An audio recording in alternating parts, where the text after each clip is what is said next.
This is the G Podcast with your host, Tommy B. Hey, what's up, y'all? Welcome to episode 278 of This is the G Podcast. Yes. What's up, y'all? Same stuff, different crew. Well, kind of different. It is not different. It's just that, we are changing them out this week, man. Talib's in the building. Talib, what's up, man? Man, everything is good. Everything is good. We made it to another one, brother. Yes, we did. Another one. Because we lost the true hitman Howie from Chub Rock, I feel, we call him Hitman for a different reason, but Howie the Hitman. What's happening? Because his takes. His namesake, yes. It's all good to have a namesake. I appreciate the invitation again. But really, on the truth, I don't know if everybody heard this week, but, the rapper Chub Rock, Hitman Howie was his DJ. Okay. Hitman Howie T. And we lost him this week, man. So, condolences to Hitman Howie T with Chub Rock, man. Gotta say that. And welcome to our Hitman Howie, because he be laying the takes down, y'all. I try hard. Boom, boom, pow. So, I got that boom, boom, pow. All right, y'all. This is the G Podcast, of course. We're your weekly recap podcast. We do news, politics, pop culture, piping hot tea. Tanya B's out this week. It is birthday month because Tanya B's celebrating a birthday. Vi is driving around somewhere. I can't even, somewhere in Atlanta on slingshots. Yeah.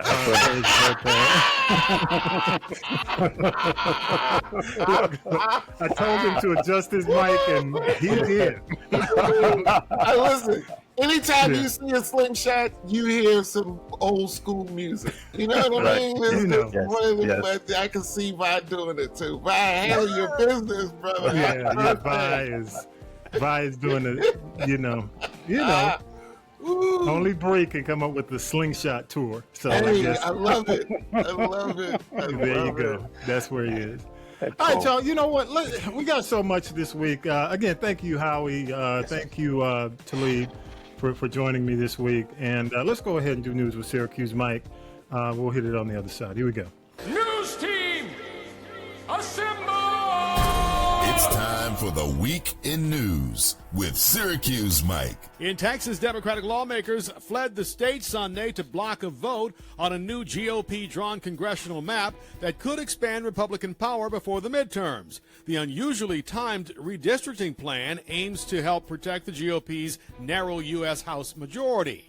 Without a quorum, the vote is delayed. Texas Governor Greg Abbott included the redistricting in a special session agenda alongside flood relief and a THC ban. States around the country controlled by Democrats could retaliate by redrawing their districts in favor of their party.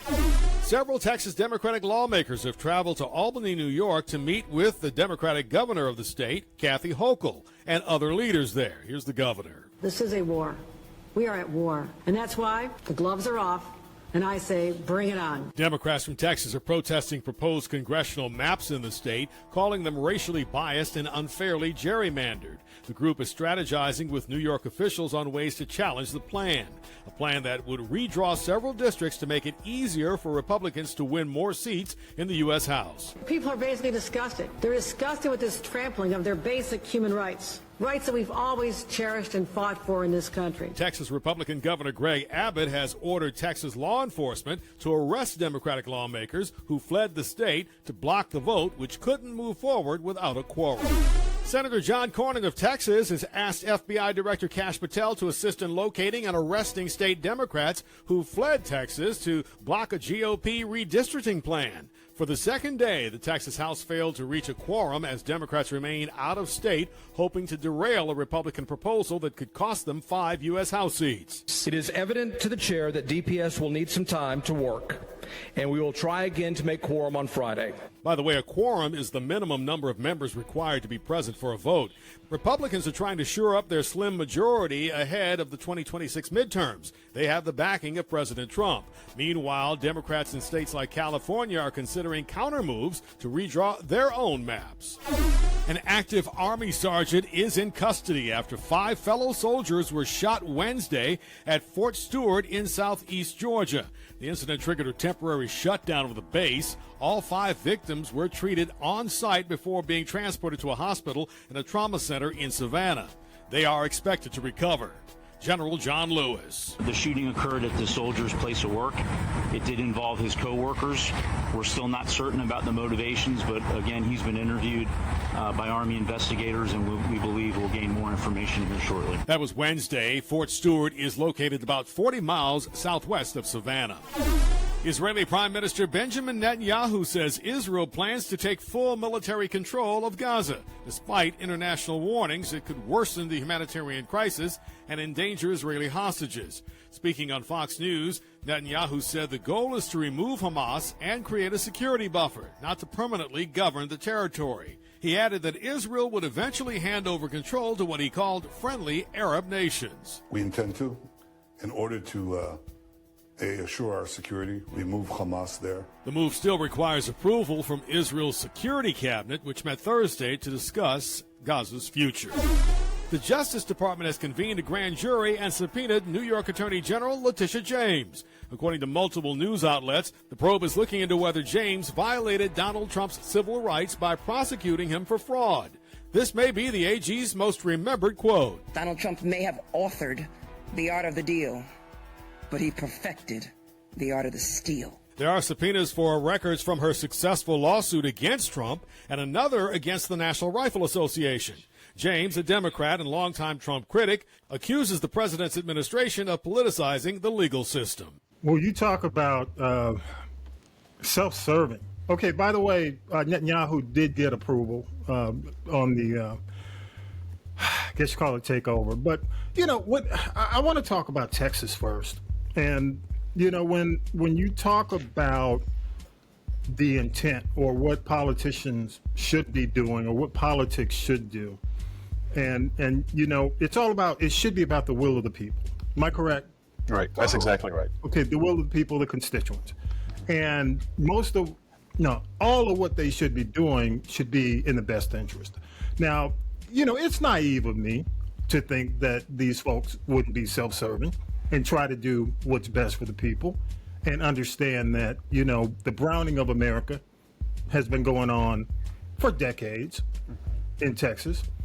But to knowing that you've already gone through a census, okay, we're not at the next census yet, and making a decision before the midterms to do what they're doing now is just obviously self-serving, because you've already got the census in. It said what it said. You've already done your redistricting. You know, based on what's going on, you're going to be up against it in the midterm. So this is really all about power. It's a power grab. And it's sad because everybody around the country is making an attempt or thinking of modeling this to go against the will of the people. That's why we put voting rights in place. And you know, it just, you know, there's a reason why politicians have such low approval ratings when you see stuff like this, and they don't care. They really don't care. So I'm gonna I'll start with you, Howie, first, and you know, you're the guest this week, and then I'll go to you, Talib. But Howie, you know, make it make sense to me. Well, I don't know if I can make it make sense. But, you know, I mean, I say that, but reality, it's not against the rules. It's not illegal to do this. Well, to gerrymandering within itself is illegal.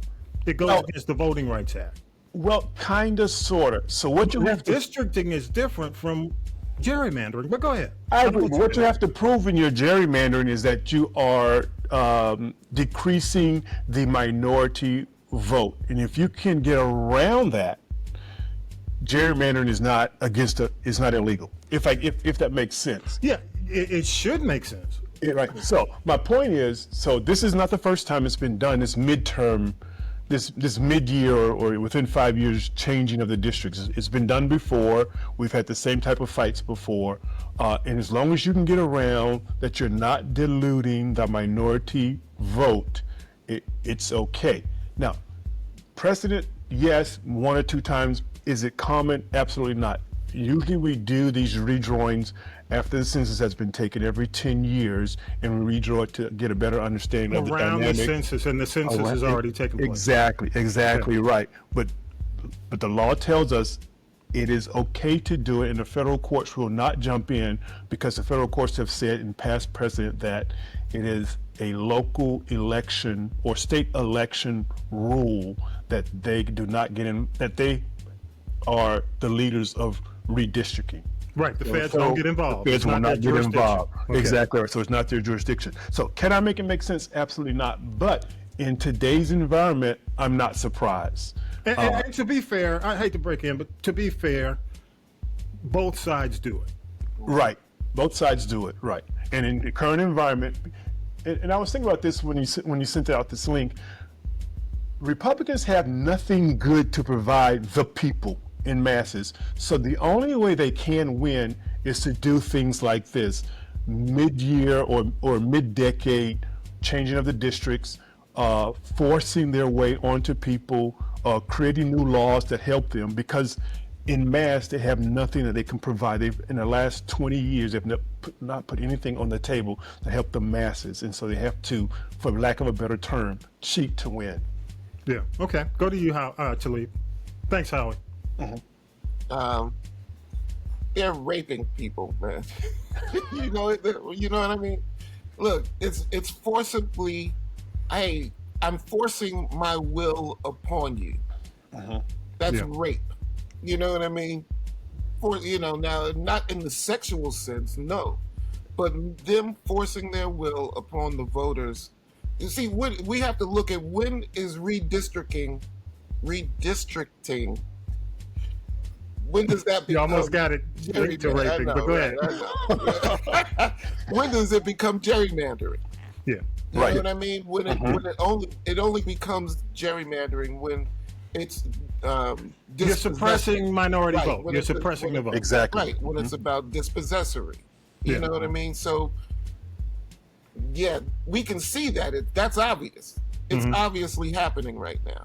And I like the fact that people are calling for, Democratic governors, in other states to, okay, if you really want to play that game right now, then we'll all play the game right now. California's thinking about doing it. I think Michigan is looking at it. Yeah, right. Go ahead. So the thing is that, I love the fact that, there's a lot of people who are taking to social media from the Texas legislature and the representatives for Congress and who are in Congress from Texas. Yeah. They are really, really getting the word out as much as they possibly can through various different channels about what's going on right now and why we need to be prepared for what's about to happen. So I definitely want to say what's up to my man Isaiah Martin. Not somebody that I actually know, but somebody who is running for Congress in Texas. He got arrested for speaking out at one of the council meetings, talking about the gerrymandering. There was another sister, besides Jasmine, who's starting to make a lot of noise from the Texas legislature. I couldn't find her name before we got on here, but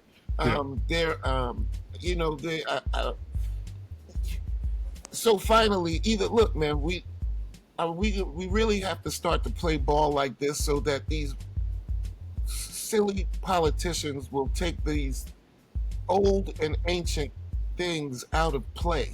Yeah. You know what I mean? Like, look, legally take it out of play altogether. Yeah, Democrats do it, Republicans do it. It's a shitty practice. You know what I mean? Yeah. So let's end it. Yeah. Hey, I'm going to jump in, man, and I will say this. A couple of things that I saw this week that, outside of the obvious stuff that was troubling. As far as the Democratic Party, where's the DNC in this? The new DNC chair. I mean, where and who? You know what I mean? I can't even say his name because I never hear about him or see him. Yeah. I know he was elected earlier this year, but you have to go to Kathy Holcomb in Albany, New York, to strategize and get something done? What's the DNC for? I'm just curious. Okay, so in that case, what is the DNC for? The other thing, it's just sad to hear a lot of podcasters get personal about shit. I mean, Jasmine Crockett's on with, what's his name? I don't even want to say his name on my show. And he starts breaking it down personal, getting personal with her about why she's not this and why she doesn't have a man. Look, the woman is doing her job. That's all she does. She doesn't get out here. She's telling it like it is, like she sees it. And the bros want to get personal. Yeah. It's just, disrespect for black women who are trying to get stuff done. It's just ridiculous. And I was I couldn't even read anymore.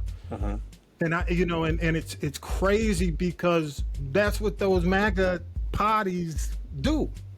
They get personal. They start making jokes. The only one who's kind of trying to get sensible and back in line is Rogan. And Rogan's kind of, you know what I mean? Yeah. He's bro-ish, but when he calls a thing, he doesn't get on the MAGA cultish. Everything they do is right. Well, he's not. He's and that's the funny thing. I'm not a rah-rah guy because, quite frankly, he killed Kamala in that opportunity. No, Kamala killed herself in that opportunity. Yeah, okay. Yeah, I'm not going to get you started. You know what I mean? I'm not getting you started. No. I'm just saying, come on. Why wouldn't you go on the show? Why wouldn't you go on the show? Yeah. She should have gone on the show. She should have just said, I'm going to do the show. How can I do the show? But go ahead. Go ahead with your point. Really, I was just saying that, I forgot where I was going with that. But real quick, though, these guys get personal because they have nothing to offer. They have nothing back in the day, offer. Yeah. Back in the day, you going back and forth, and somebody get the best of you, then you go to your mama jokes. Because you have nothing else to offer, they have to make it all personal. That's their whole line, and they deflect. You see often when they ask either president, the current president, or the Joint Chiefs of Staff a question, they come back, oh, that's such a nasty question, and they make everything right at the commentator or right at the person asking the question because they don't want to answer the question because they have nothing to offer, and that's why it's personal. And you may not agree with the entire platform of your opposition, but ultimately, when it comes down to it, let the numbers speak for themselves. The other thing, speaking of numbers, even when it comes down to the attempt that's being made by the administration to cook the books. Now, listen, this is all he does. This is why I'm like, why is everybody having a hard time believing that this man will cook books? He will cook. He doesn't. He's been doing it. He's been telling you since the start. This is what I do. The whole felony thing. That's what's so crazy. The whole thing of he's trying to sue. He's got the Justice Department on Letitia James now, right?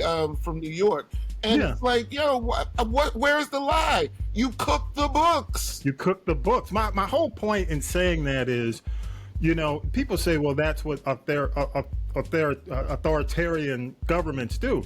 Forget about authoritarian governments. This is the way Trump ran his business. Exactly. Let's forget about third world countries and banana republics. Right. This is the way, and I'm not speaking out of turn. Nope. That's how they doing it. That's how they got him in New York. I'm just saying that he was a quote unquote, I hate to say it was mom and pop. He was the king. He called it like it was. The numbers were used to get his will done. Exactly. And right now, I just see it going back in that direction. And even Rand Paul Rand Paul stood up and says, if we can't trust these numbers, what's the point? Right. That's why you keep the numbers independent. Look, it didn't work in Biden's favor. He got hit just as bad. Exactly. When it came down to the numbers. So just because you don't like the numbers, you're going to put your people in so they can be quote unquote better. Right.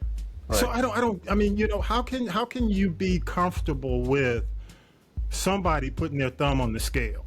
How can you be comfortable with that? And I don't get it. Well, it's going to be better if he's got his own people in there looking over it. No, it's not. No, it's not. That's worse, y'all. That's worse. So, y'all. I'm not here, quite frankly, if everything was working out great, okay, if inflation was where it needs to be, low, unemployment or employment numbers were high and unemployment was low, I'd say, hey, I guess he knows what he's doing, but we're not there. We're not there. See, that I think is the misnomer that a lot of people are really looking at, the way that we even look at the president. I don't want my president to lose. I don't want my president to do stuff that's going to go against the will of the people. I want my president to be successful in his endeavors, especially when they line up with the will of the people. Can I say this to we can see I don't believe, quite frankly, I may have a candidate that I push for, but ultimately it's the government. When whoever it is, your guy, when they're in office, they're the government. Exactly. And that's what I tried to tell people who were loving Obama. I said, when Obama gets in the chair, in the seat, he is the government. He's the government. And you still have to call him on things that you don't agree with, whether you like him and his family and his mother-in-law and the kids, all that. Doesn't matter. He the government now. Right.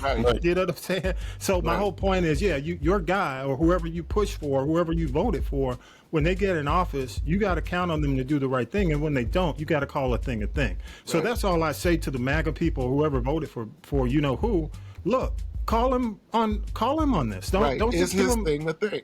Yeah. So when you start losing your benefits and these rural areas are already feeling it. But go ahead, I'll let you finish. And then Howie, on to you, and then we'll wrap because we got a couple of other things to get to on the news. Want to get to this. We need a mental health makeover. You know what I mean? We need for mental health to be something that everybody actually accepts as a part of their life. Because this is madness that's going on right now. And anybody with any common sense should be able to see that this is not what the government is supposed to be doing. On the roof? You know what I mean? Why was he on the roof, to leave? He's looking for the spaceship. He's looking for the spaceship that's supposed to be coming in October. But do we really need a $200 million ballroom? No, and do we need a $1 billion plane that leaves with him? No, we don't need any of this stuff. This is what I'm saying. The man has spent almost $1 billion just in golf. Going over and he's legitimately doing deals right directly in front of us. When he's in Scotland, like, you need another Trump property over there in the UK? Do you really? And I hate coming out. Look, our favor because we know that you're not the builder. You just lease your name. All right. I would love to come on this show weekly and not even talk about it. Even talk about it. Yeah. But the Texas thing, quite frankly, is childish and ridiculous. We have so many other things we could be talking about, but we're talking about people having to run from their state. But go ahead. Last word for you on this, Howie, and then I got to just talk about a couple of things. Well, real short. I didn't make the news. Real short. I got 2 signs of decay when our society starts to lose its moral value. One is immaturity, and the person we have in office right now is extremely immature, less willing to accept responsibility, always pointing the finger at somebody else. The numbers are wrong. She got it right. We're going to fire her. And then we start to lose our morals, man. And when we voted this person in who has the lifestyle that he has presented prior to coming into office, as a country, we start to lose our morals. And that's where we are right now, man. We have to fight. We have to fight to get out those things back into play. We have to take responsibility for the things that we're doing. We can't be out for ourselves, because that's what our current administration is doing, is out for himself. Any negotiation he does, he gets a piece of it. He's fighting so hard to try to win a Nobel Peace Prize that he's behind all these people shaking hands, all these other countries shaking hands as if he's negotiated something, and in reality, it's just a photo op. And because we've lost our moral value, our moral direction, until we get that back from a leadership standpoint. And when I say that, Republicans can't acquiesce. They have to push back on their own parties doing wrong as much as they push back on the opposition party that's doing wrong. And once we get there, we can start to see things turn around. Yeah, and I'll be quite frank. I think in a lot of cases, maybe the Democratic Party thinks that this can be handled in law. I mean, hell, we've been trying to handle this in the law legally since Mueller. Exactly. How did that work? How has this been working out? So, you got to win. You got to win. You got to have candidates who win. You got to have people who can win. I'm going to say this real quick. I want to move on to Lee. Go ahead, Lee. Last word. Real quick. You know, the only thing, Howie, is that we have now blurred the moral lines. We as a nation almost do not know what morality is right now. I agree. You know what I mean? And so, you know, to bring it back to something of moral turpitude, you know, people take it to are going to wind up taking it to the extreme, like in extremism. You know what I mean? I don't want to see that, but I totally agree that we need to find a north on the compass once again. Exactly. You know what I mean? And I think that that's not impossible to do. Okay. I agree. I wish you luck. Good luck. He just said good luck. According to South Park, that ain't gonna be happening. But here we go. Just another full week, y'all. And by the way, I do want to say I told you so in terms of Michael Thurman. Can I give myself an applause? Might as well, because I know okay, appreciate y'all. But Michael Thurman's running for governor. Told you. State of Georgia, he's the guy. He knows his stuff. He's the best choice. He's my guy. I don't know who y'all going with. Maybe, well, I'm not going to mention her name, but I'll leave it at that.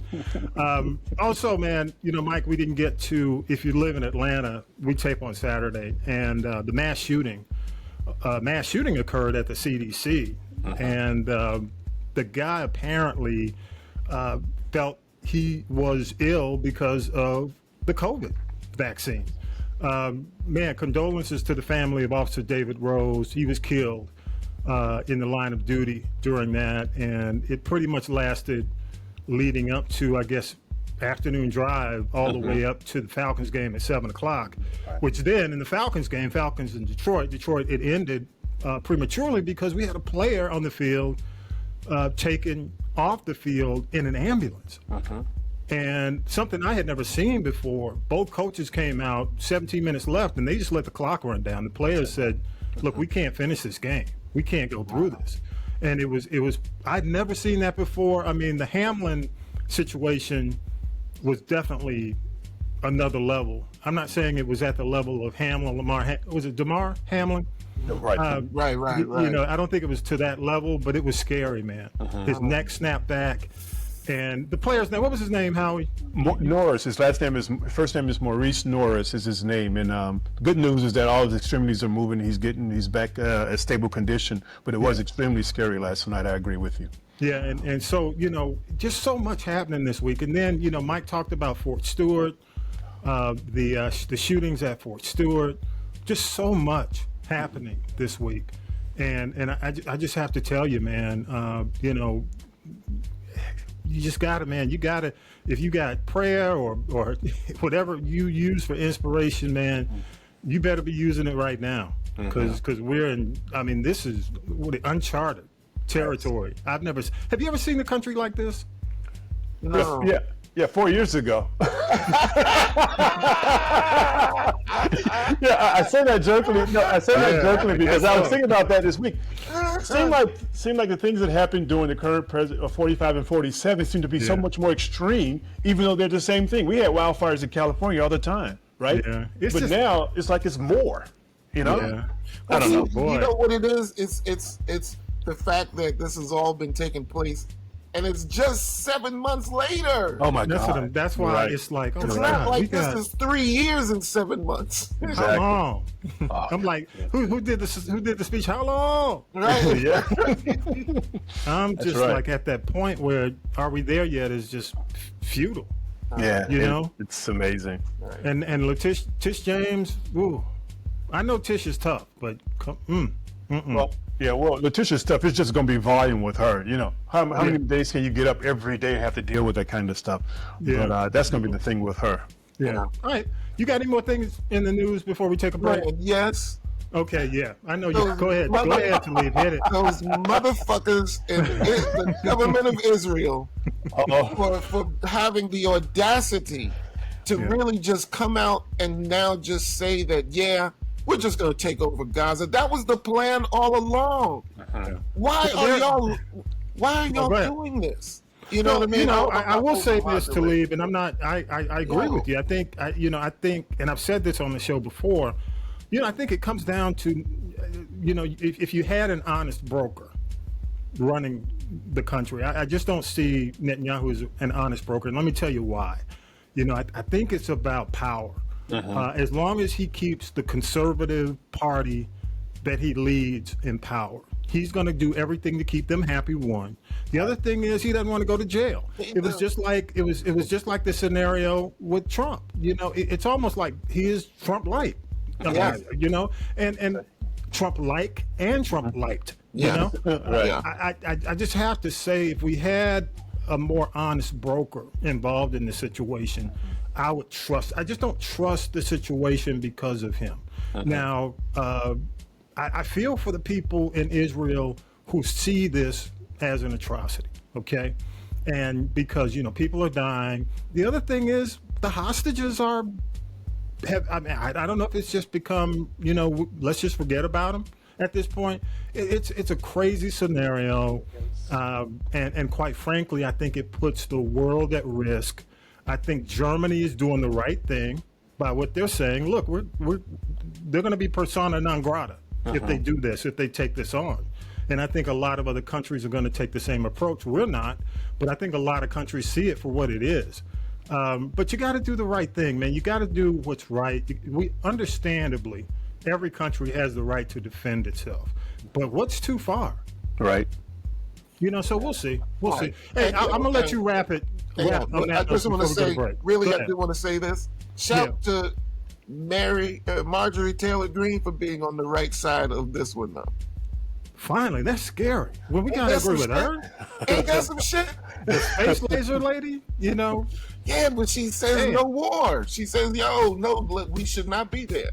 Oh, hang on. Okay, I didn't mean to go there. No. But, That was it. That was it. That was it. Yeah.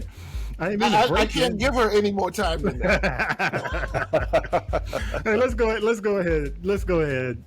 Let's take a break and we'll come back. Here we go. Come on.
All right, Talib, man. I'm sorry to break in, man. I know. No, really. That you was said Marjorie Taylor Greene, and the buttons just start going off. Of course, as they should.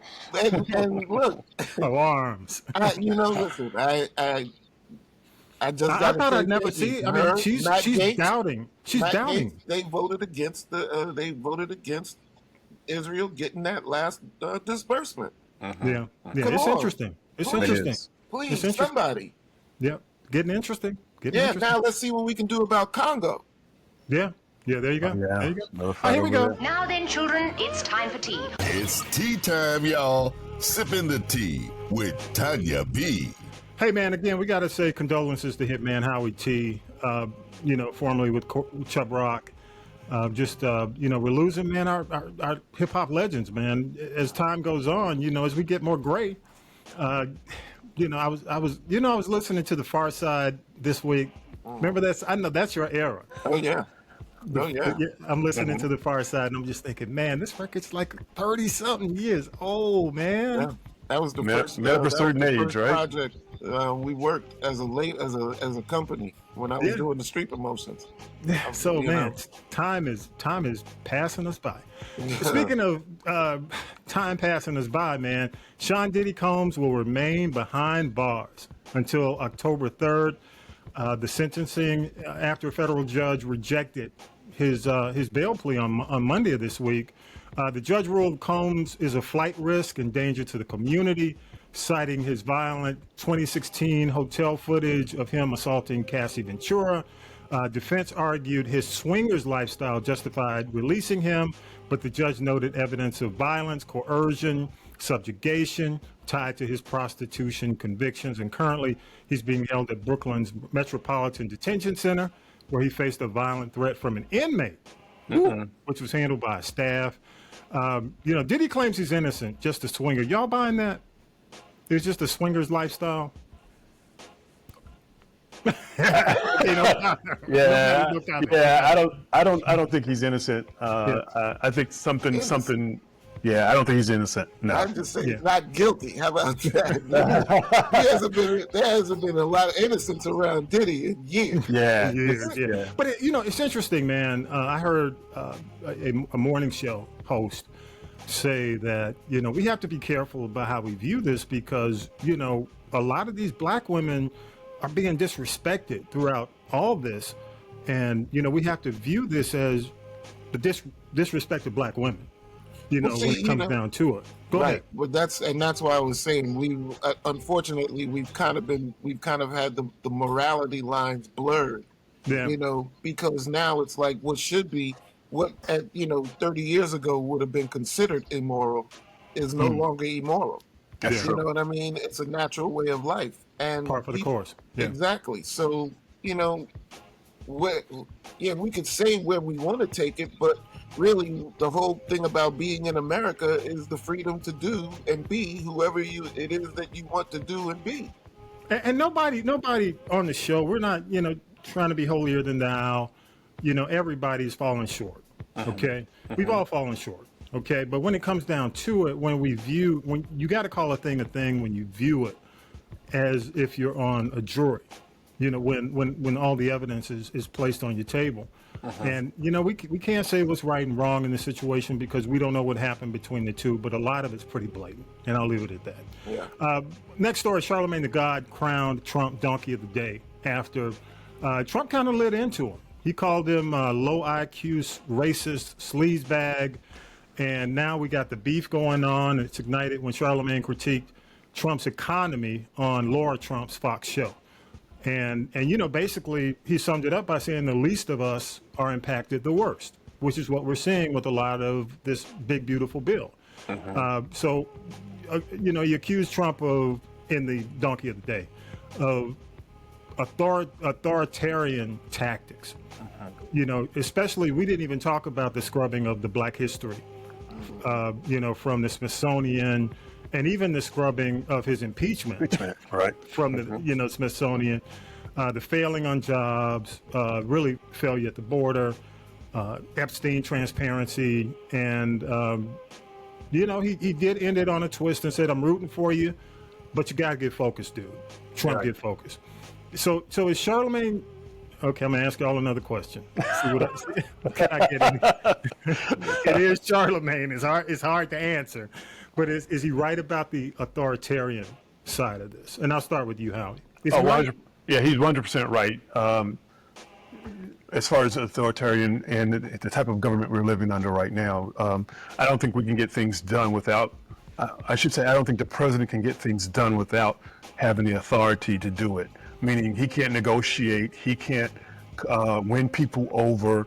he can't put product out there or items out there that's a winnable item. So he has to use his fist. He have to have the biggest stick to do it.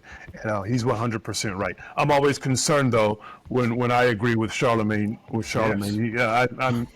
He's not my guy, and I don't know him well enough to say it. But I don't. From the few snippets I've heard from him, I thought at one time he was really pimping for the current president. Now they seem to be in battle, but those seem to be all the Trump's friends now. They were a lot of folks are saying, well, dude, you should have been standing up for Kamala. Exactly right. Kamala. Yeah. Exactly right. Well, I don't even know if it's Kamala, but he just should be standing up for the truth and what is right. Yeah, what is right. And I agree with you. I agree. Okay. Tilly, quick thoughts on that? Charlemagne. I know it's a lot. I know it's a bridge. It might be a bridge too far. You can tell me. But anytime Trump goes to low IQ, that means high IQ. Exactly. Or at least average. Yeah. You know what I mean? I get it. Higher than his. Exactly. So, but again, it's where do a hit dog will holler. Yeah, that's what my grandmother used to say. My grandmother was straight out of Wetumpka, Alabama. So Wetumpka, it's look, I know what that Wetumpka down near the Gump. Is that? Yeah. I'm moving on, man. Soulja Boy was arrested, gun charges right after his birthday. I think he was leaving the birthday bash. He was arrested Sunday at 2:35 of this week during an LA traffic stop, felon in possession of a firearm. So the gun was found in his car where he was a passenger. He was booked. Oh, damn, you booked at Wilshire Division Jail. Oh, my God.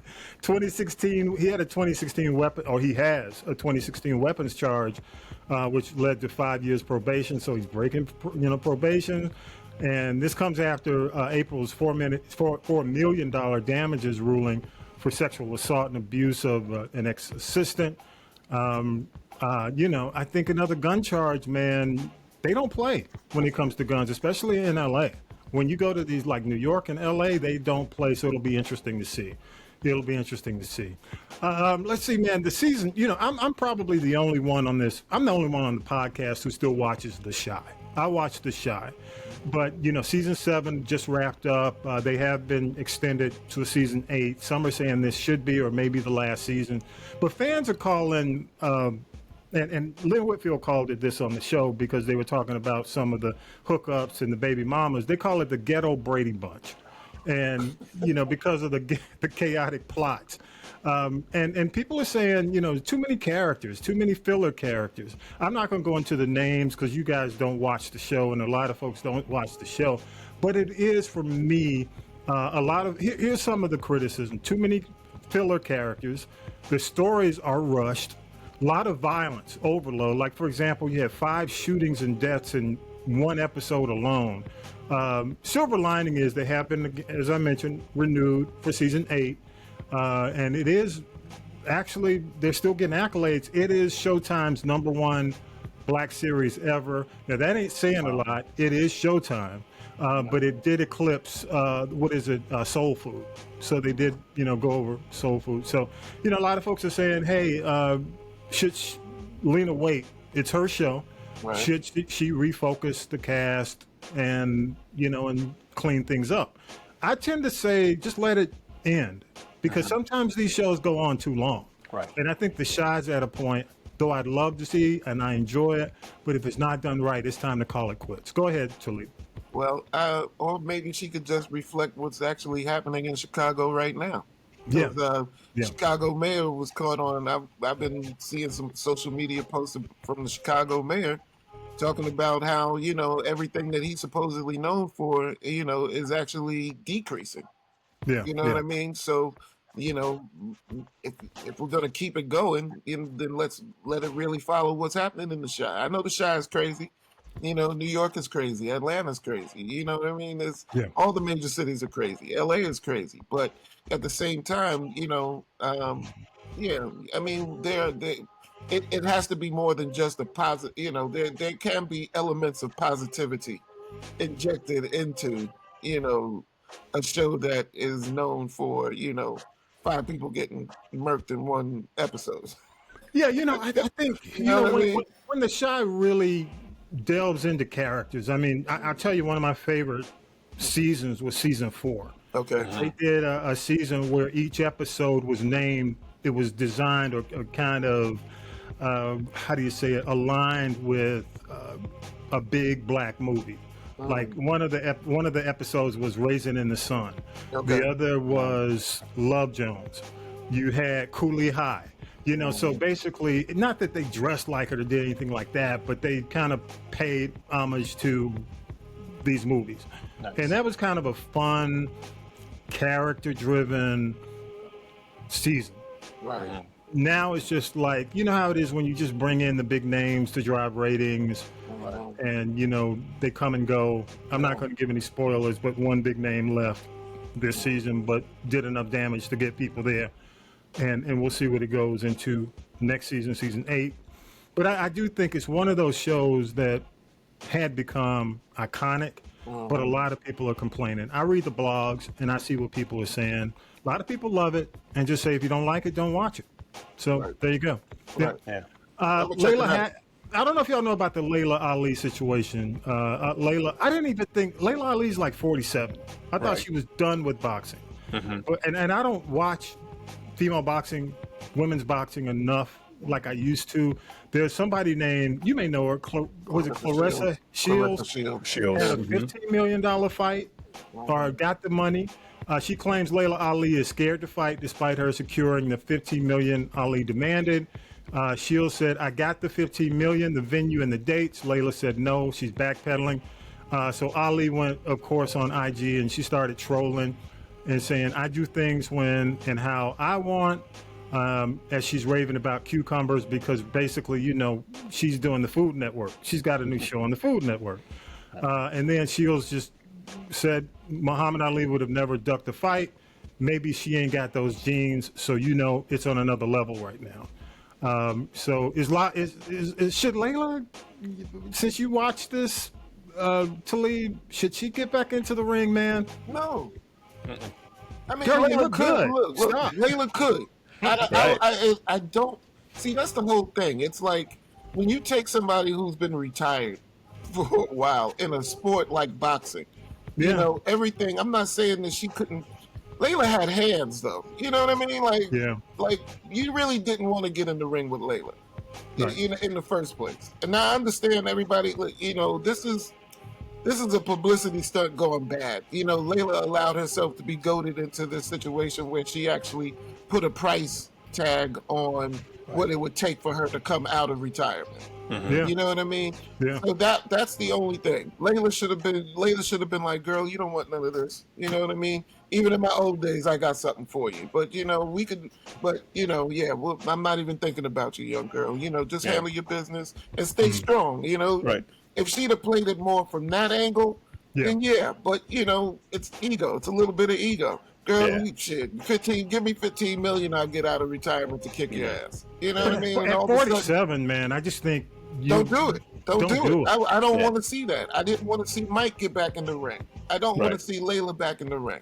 And I don't think I'm being sexist by saying, look, you got out of this with your looks. Exactly. You got out of this still with your faculties. TV. Yes. And you're still, she's got a great presentation. Yes. I mean, she's a good host. You know, yeah, she can do stuff. Yes. And so my thing is, why go back in and succumb to? Well, I'm not gonna say succumb. She's not. I don't think. Well, you never know. The possibility. There's always a possibility at 47 you get back in. Because how old is Clarissa? Clarissa's in her early 30s. No.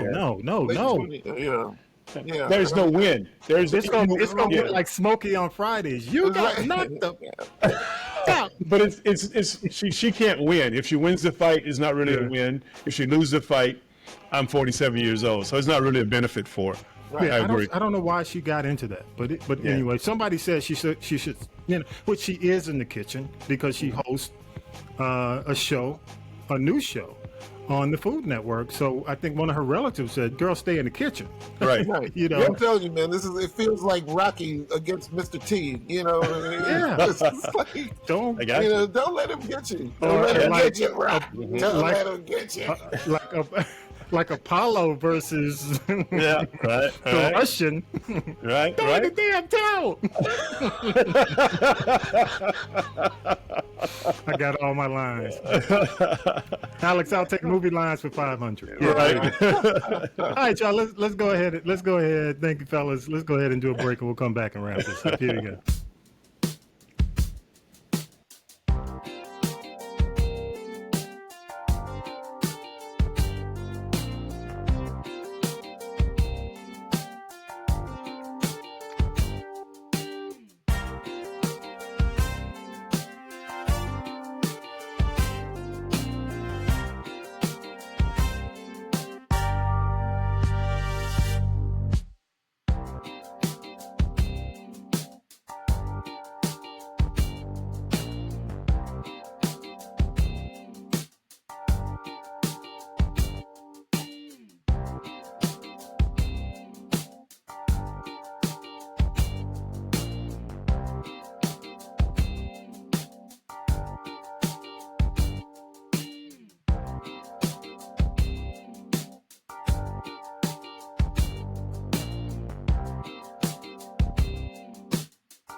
All right, y'all, it's that time. It's time to wrap it up. This is the G Podcast. Final thoughts, Howie?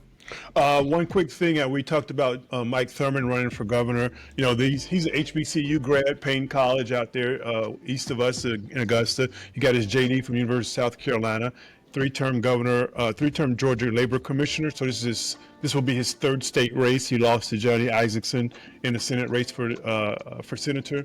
So I'm going to really be listening to this race. I think he's the best candidate right now, but I really want to hear what he has to say about the state of Georgia. He has to deliver those centrist votes here in Georgia and overcome that mega voice that's out there in downstate Georgia. Prayers for the DeKalb County police officer you mentioned, Tommy B, over at the shooting CDC. I'm praying for parents who are going back to school here this month. I can imagine what's going on. And one last thing is shout out to the local NPR. I think it's WABE here in the state of Georgia, here in the metro area. I listen to them every now and again. They said, you know what, the federal funding is not going to impact us, but we do still need your donations. So they're going to be out in the forefront where the federal government is cutting dollars to national public radio stations. So shout out to them. Thanks again, man, for the invitation. Talib, nice to see you again, brother. Man, likewise, Howie. All right, I'm going to throw it to you. Go ahead, Talib. Final thoughts? Yeah, just, I really don't have any final thoughts. Yeah. Right, well, I've kind of said all I you've gotten them in today, though. Yeah, you have gotten them in. I've squeezed them in all along the show. So, all along. You just sprinkle but yeah, definitely. Dust everywhere. Go ahead. But I do want to say sleep in peace to my man, Big Jamal Freer. We lost another one this week. So, you know, it's, I don't know what it is, man. I think we just know too many people, Tommy, because that's what it is. I feel man. like I'm getting hit left and right, man. You know what I mean? With all these deaths right now. But definitely shout out to the Freer family. And, you know, we lost another good one. Yeah, I agree.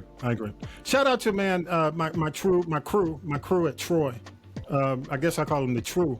But my crew at Troy, shout out to you.